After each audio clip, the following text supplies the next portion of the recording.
né? Então essa aula é um primeiro passo na busca de um objetivo. Todos vocês têm um objetivo em mente. Foi ontem, meu Deus, não, na terça-feira, final do dia, eu fui na academia do prédio fazer uma esteira, que é uma coisa, eu acho chatíssimo fazer esteira, mas tem de fazer, né? Então, eu gosto de até fazer ginástica, é bacana, andar na orla, mas quando tem tempo tem que ser esteira mesmo. Então, na esteira. Aí eu conversava com uma mãe, que é vizinha minha, uma mãe de uma ex-aluna minha, aluna da Federal. Não vou dizer o nome, não importa o nome. Menina brilhante, foi minha aluna vários semestres na universidade. E essa mãe é mãe fã, aquela mãe que é fã da filha, sempre me trazendo novidades da filha, está fazendo concurso, começou a estudar, e a menina realmente é muito preparada. Ontem ela me falou uma coisa que me bateu fundo. Eu parei minha esteira e olhei para ela. Ela disse assim: pois é, Pablo, minha filha não obteve êxito nas últimas provas e decidiu, me disse, que iria parar de ter vida social, porque ela não aguentava mais as pessoas da própria família dela dizendo: e aí já passou, e aí já passou, e ainda está estudando. Ela decidiu simplesmente não ter mais vida social. Eu parei minha esteira e disse assim: por favor, peça que ela ligue para mim. Eu disse isso a ela porque eu já ouvi isso inúmeras vezes. Porque eu passei por isso. Não só ouvi, como passei por isso. Eu disse a ela: olhe, diga a fulana que ela precisa colocar sobre ela o que eu chamo, isso aqui não tem conotação religiosa nenhuma. Eu chamo isso de blindagem espiritual. E eu disse isso mais porque muitas vezes essa cobrança, essa frase, vem de uma pessoa da família. E não é só para quem só está estudando para concurso, não. Muitos trabalham o dia inteiro e de noite param para estudar. Então, esse manto de blindagem, ele é tão importante em sua vida. Você não tem ideia do que significa ele. Mas, Pablito, como é que eu faço isso? Equilíbrio, postura mental diante da vida. Você não pode querer resolver um problema simplesmente negando a existência do fato. Eu não terei mais vida social. Ou como um aluno fez, eu narrei isso aqui, sempre digo, uma aluna minha disse: professor, agora eu passo no concurso, porque eu vou acabar meu namoro. Aí eu mandei uma resposta dizendo assim: seu namorado é psicótico, ele lhe deixa com falta de ar. Uma namorada minha me deixava com falta de ar, eu terminei o namoro. Ela me deixava com falta de ar, eu terminei o namoro.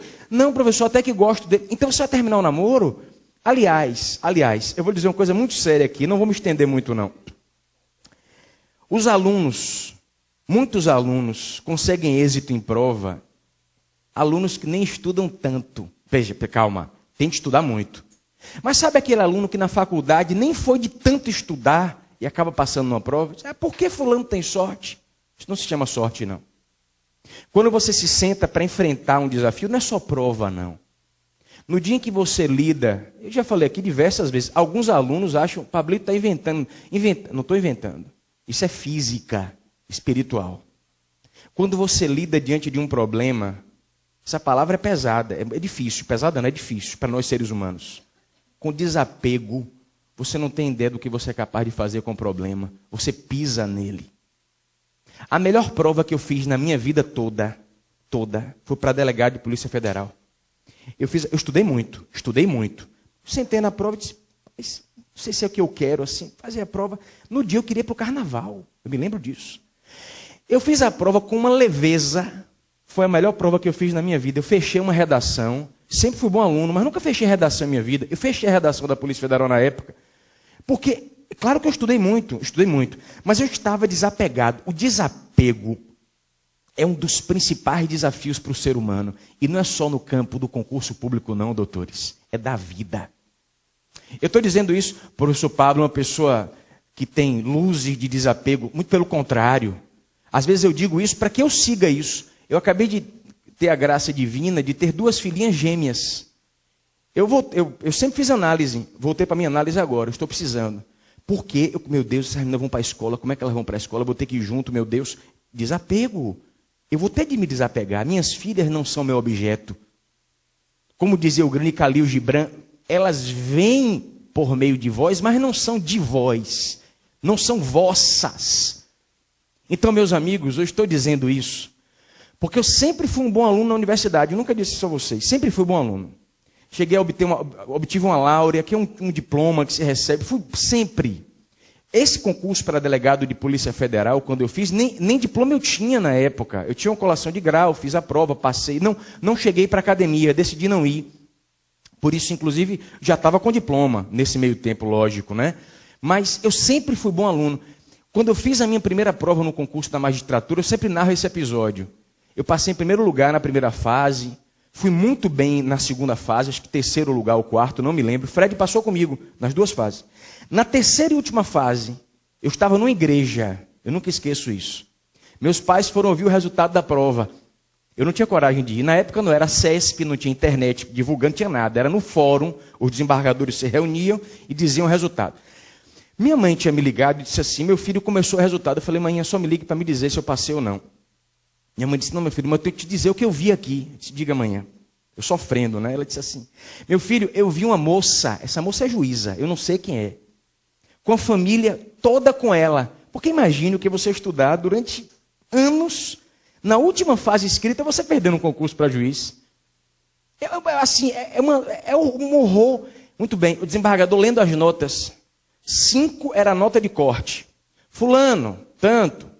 Beltrano, tanto. Aí veio ela, fulana de tal, 4,5. Minha mãe disse que foi impressionante. No mesmo instante em que ele disse o 4,5, a família dela, junto com ela, explodiram num choro único. Ao mesmo tempo, o choro, e abraçaram ela como se fosse uma concha, a menina. Aí o desembargador fez assim, desculpe, errei, 5,5. A família voltou com ela. Quer dizer, pessoa cardíaca morre ali, né? Você imagina, não levanta. Quer dizer, isso tudo, para mim, foi ensinamento. E nesse concurso, com todo o histórico que eu tive na minha vida, eu e Fred perdemos esse concurso. Eu nunca esqueço, né? O que mais me doeu não foi perder na prova. Foram 2 episódios que ocorreram em minha vida. O primeiro, eu peguei minha prova, na prova de civil e processo civil, que eu não sou Deus. Eu não sou Deus. Mas é matéria que sempre tive uma base muito boa. Peguei minha prova, levei para o professor Milton Tavares, já falecido. Quem mais sabia direito civil na Bahia na época era ele. Milton, vocês não conheceram ele, não. O professor Milton pegou a prova e disse, Pablo, eu nunca esqueço, na rampa da faculdade, essa resposta sua está certa. Eu colocaria isso aqui. Pois é, professor, eu perdi. Ele disse assim, eu perdia junto, eu não recorri na prova. Perdi. Isso me doeu profundamente, poderia ter perdido porque não sabia, mas eu botei uma resposta que o maior conhecedor da matéria disse que estava assim, tudo bem. O que mais me doeu foi perceber o rolo compressor da sociedade. Pessoas que eu imaginei que me queriam bem, eu nunca fiz mal àquelas pessoas, me utilizando como exemplo. Pablo perdeu um prazer mórbido, sabe prazer mórbido? De me usar como exemplo? Prazer mórbido. No dia, eu tenho tanta alegria de dizer isso a vocês, porque a derrota que eu tive, eu falo de coração a vocês. Eu falo de coração, meus amigos. Essa derrota que eu tive foi a maior vitória de minha vida. Foi a maior vitória de minha vida. No dia seguinte, Fred ficou com razão. Fred também foi injustiçado nessa... Não vou dizer injustiçado. Foi injustiçado nessa prova. Fred se chateou, enveredou pela advocacia. Hoje é um dos maiores advogados do país, realizadíssimo. Um gênio, que é um gênio aquele menino. Meu irmão, que eu amo o Fred desesperadamente. Eu disse, não, eu quero fazer a prova de novo. No dia seguinte, eu nunca esqueço, eu abri o edital em minha casa, o mesmo edital, todo riscado a lápis. Eu abri o edital. No dia seguinte de eu ter perdido o concurso, botei aqui, uma lágrima fez assim, plink no edital. Você sabe qual é a minha grande alegria? Vou dizer a vocês, doutores, cada um tem uma forma de ver Deus. Mesmo aqueles que dizem não crer em Deus. Eu tenho grandes alunos que dizem assim, eu não creio. E não gosto desse papo de... Alguns alunos que não dizem crer em Deus são pessoas boníssimas. Estão com Deus o tempo todo. Muito mais do que outros que dizem da boca para fora. Muito mais. No dia seguinte eu olhei para cima e disse, meu Deus, eu tenho certeza que meu momento não era aquele. A lágrima caiu. Pois bem, no ano em que eu perdi o concurso, eu fiquei em Salvador. Neste ano, 2 coisas aconteceram em minha vida, 3 coisas aconteceram em minha vida. A primeira, abri o concurso para professor efetivo da Universidade Federal da Bahia. Não abria nunca. Há décadas não abria. Eu me inscrevi no concurso. Segunda coisa, um professor renomado, eu não conhecia, chamado Luiz Flávio Gomes, me convidou para um projeto em São Paulo, chamado Rede de Ensino Luiz Flávio Gomes, nesse mesmo ano. Nesse mesmo ano. 2 fatos relevantíssimos em minha vida ocorreram no ano da minha derrota, em que eu não estaria em Salvador. Eu estaria no interior e diria, Luiz Flávio, eu não posso ir. E minha vida mudou por completo. Eu estou aqui com vocês hoje, doutores. Nesse mesmo ano abri o concurso para juiz. Eu fiz de novo. Eu nunca esqueço. Passei no concurso. Prova oral. Fui bem na prova oral. Depois vou lhes narrar o que aconteceu nela. Não vem ao caso agora. Sabia que havia passado entre os primeiros. No dia em que saiu a colocação, a classificação dos candidatos. E na época, apenas o primeiro colocado escolhia a comarca dele, na prática. Tá? Eu sabia que eu não ia ser o primeiro pelas notas que eu ouvi. Tinham dito as notas errado. Quando eu abri o Diário do Poder Judiciário, eu havia passado em primeiro lugar no concurso. Sabe quando a mão divina diz assim, o momento não é esse? No convite de minha formatura só teve uma única frase. Eu não agradeci a ninguém. Todos sabiam minha gratidão eterna. Eu disse, prepara-se o cavalo para o dia da batalha. Mas só Deus dá a vitória. O que significa isso? Significa que eu vou esperar um anjo descer do céu para fazer minha prova? Negativo, estude. Mas significa de que a sabedoria divina sabe o momento das coisas.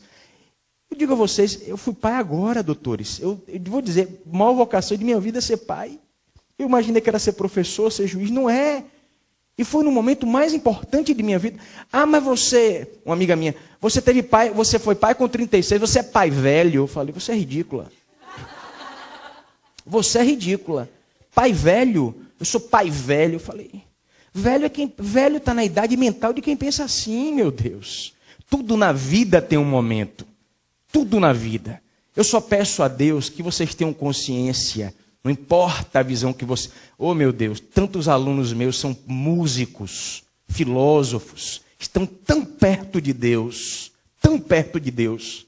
Tenham consciência disso, doutores. Porque para quem tem fé, tudo é possível. Um juiz federal que eu conheço, amigo meu, aqui em Salvador. Eu sempre dou isso como exemplo. Chegava do trabalho, ele não era juiz não. Batalhava. Estudava até 3 horas da manhã. Depois de estudar a matéria, sabe o que é que ele fazia? Sabe o que é que ele fazia? Caligrafia, doutores. Pegava aqueles manuais de alfabetização e botava letra A, letra B, porque a letra dele era tão miserável e infeliz que ele não estava conseguindo fazer uma prova de concurso. Hoje, ele é o que ele sonhou ser, porque isso é possível a qualquer pessoa, a qualquer um que não fique escravo dos medos do futuro. Porque tem um aluno que só vive assim, porque quando eu for juiz eu vou ser feliz, quando eu vou ser promotor. Não escravize seu futuro, porque com isso você simplesmente aniquila o seu presente. Meus amigos do coração, que Deus inspire esse curso nosso de civil, que vocês tenham principalmente fé, confiança e se blindem espiritualmente, para evitar, como essa aluna minha, que disse que iria evitar todo o compromisso social. Eu disse à mãe dela, peço para ela me ligar, eu vou contar a ela, um aluno meu, que hoje é advogado da União. Ele está na AGU. Eu nunca esqueço, ele falou, Pablito, eu vou te dar um abraço na comarca. Eu nunca vou esquecer no dia que você falou da blindagem espiritual. Eu estava sofrendo tanto, professor.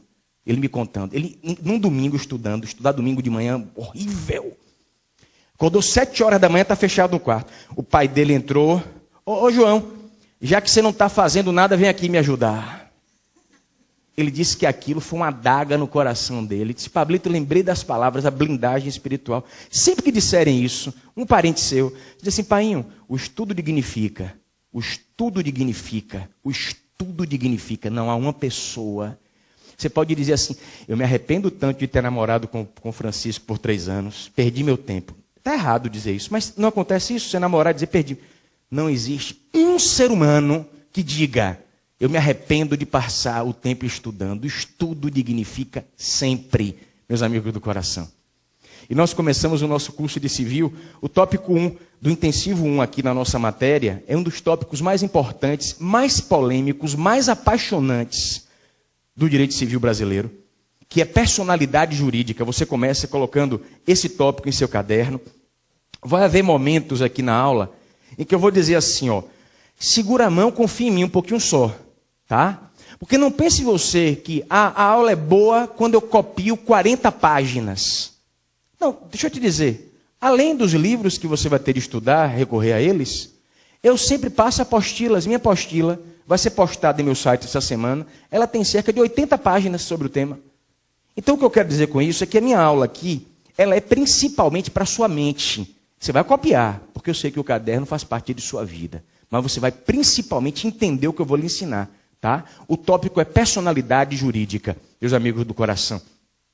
Logicamente, segura a mão um pouquinho só e ouve, só um pouquinho antes de copiar. Logicamente, que o conceito de personalidade que eu vou lhes dar agora não é um conceito da psicologia, não.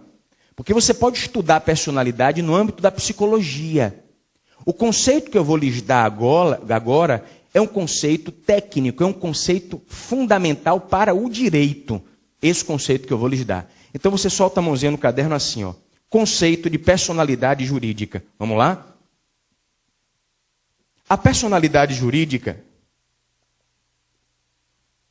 é a aptidão genérica,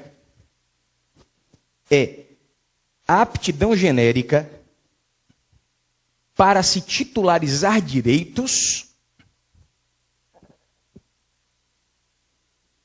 e contrair obrigações na órbita jurídica. Ponto, segura a mão. Vou repetir. Personalidade jurídica é a aptidão genérica para se titularizar direitos e obrigações na órbita jurídica. Copiou isso aí? Aí você complementa assim, ó. Ponto de segmento. Complemente. Tanto a pessoa física, tanto